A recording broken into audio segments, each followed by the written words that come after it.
Hey guys, Professor Bill, Comic Book University, and Shazam, issue number 1. All right. I actually got some criticisms for this comic book, but make no mistake, I still enjoyed it. I'm definitely reading issue number 2. All right. I'm probably going to be on this comic book. Excuse me, but it is not without criticism. Okay. Writer, Jeff, first off, this is Shazam and the Seven Magic Lands. Writer, Jeff Johns. Artist, Dale Eaglesham. And what an amazing artist. Wow, really good. Colorist, Mike Atiyah.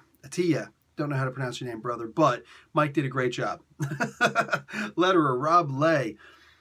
Cover, Dale along with Alex Sinclair. Variant covered by Gary Frank and Brad Anderson. And boom.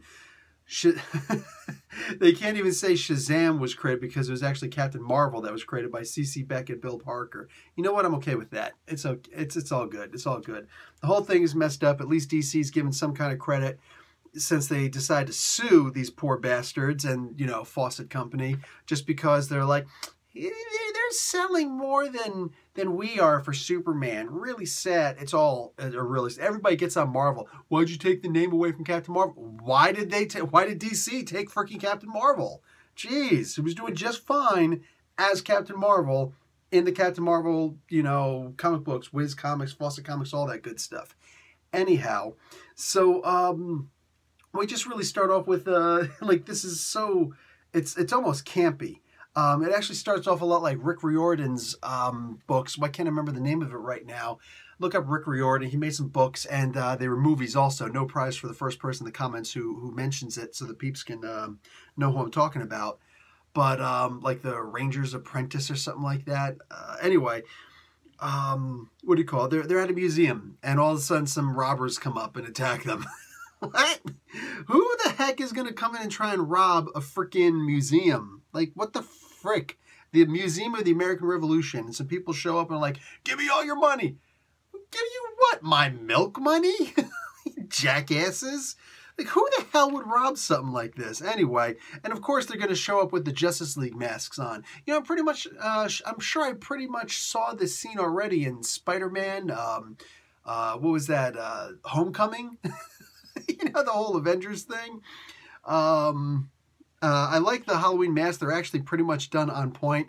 You know, you got the Batman and the Flash and all that stuff. And of course, they got to have the little symbol and it says Batman on front. It's like, dude, I always hated that when I got those masks. You know, I was a kid and I grew up and I don't remember trick-or-treating in the 70s unless I'm remembering specifically 79. I think I might be.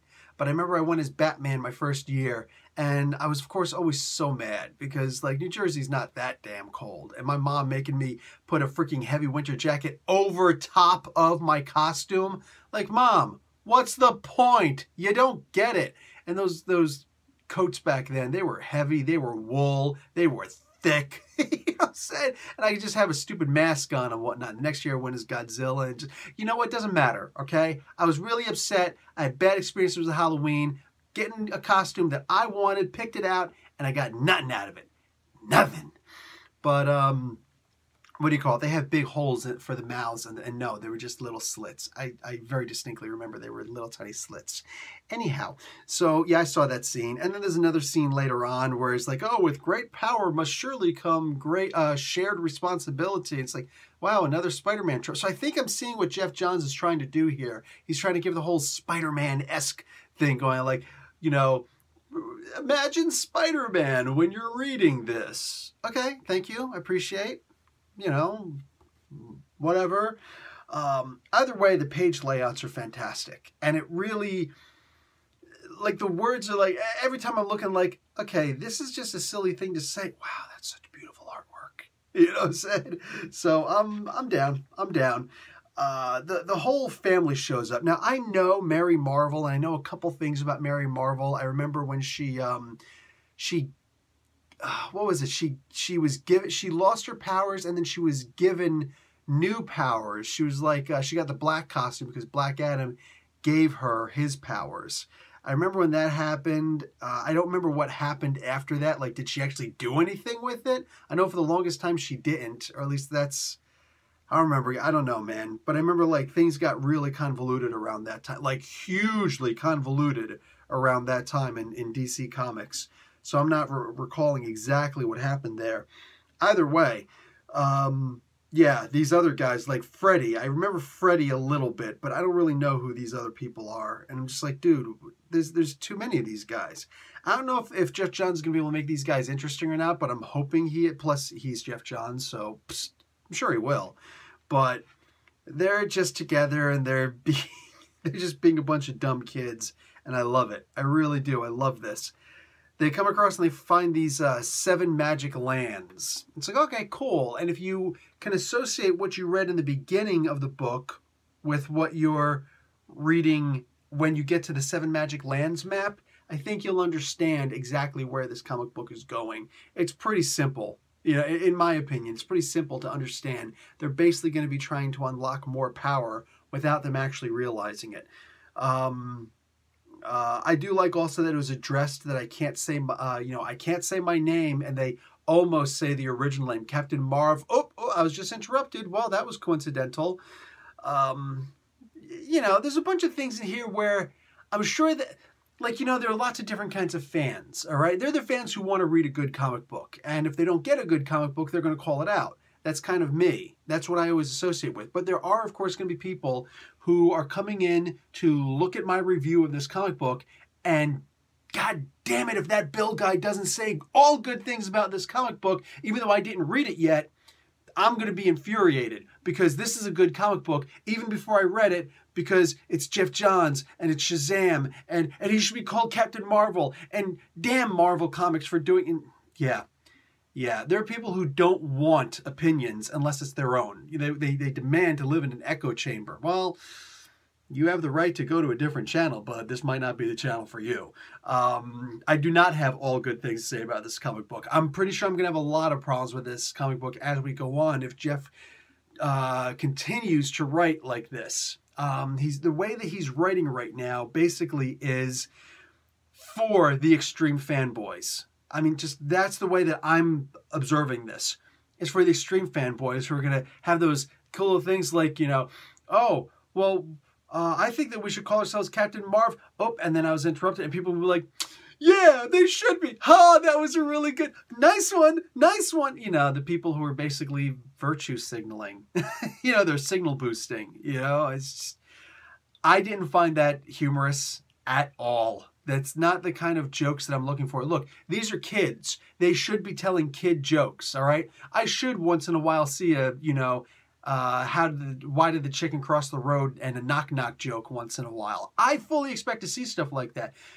But I don't know, this is in issue 1, so you can get away with it in issue 1. But I'm so frightened that I'm going to continue seeing stuff like that in issue 2 and on. I hope that this was just getting it all out of the system, and hey, here we go, look, it's going to be a cool Shazam book. You kids are going to love it. No. That kind of tropey stuff, campy stuff, the typical stuff that, like that cheap pop, when Mick Foley in WWE would come out every single time and go, oh, and I'm just, everybody would be like, oh, it's Mick Foley, yeah, cool. But then he would say the name of the town and be like, I'm right here in such and such town and state that I'm in.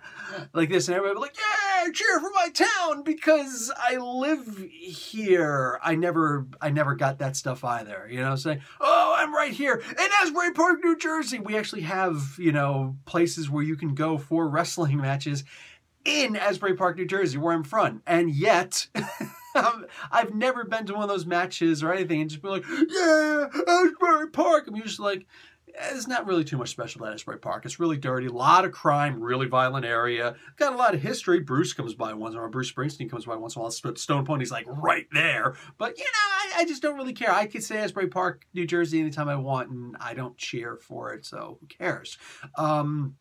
So this comic book, the jokes that were in here were absolutely not for me. That's exactly where I'm coming from. These jokes are geared towards people who, with all due respect, want to like the comic book anyway. I want to find a comic book that I like. I don't like this comic book before I read it, all right? I enjoyed the comic book as I was reading it, and after I read it, it was good, and I can't wait to read issue number 2, and I hope it goes in a different direction. That being said, There's going to be people, yeah, who just, this was the best book. This was my pick of the week. And they said that on Tuesday before their comic book store even opened. Yeah, that's the audience that this seems to be pandering towards, is the people who already liked the comic book before it came out. The people who had that fiery fervor. Hey, Professor, you know, no disrespect because I get it. We're like, hey, are you excited for the new Shazam comic book? And I'm just like, I didn't read it yet. I don't get excited for books before they come out. You can make a Puck comic book. I love Puck. You can, you know, like a month in advance. Oh, Ed Brisson is going to write a Puck comic book. Oh, you know, that'll probably be good because he loves the character and such. I'm going to come up with logical reasons why it might be good. I'm not going to be like, oh my God, this is going to be the best comic book ever. No, it's just not me. So, sorry. It was good. But I just don't think it was that great. I'm hoping number 2 does a whole lot better. Anyway, guys, Professor Bill, Comic Book University, class dismissed.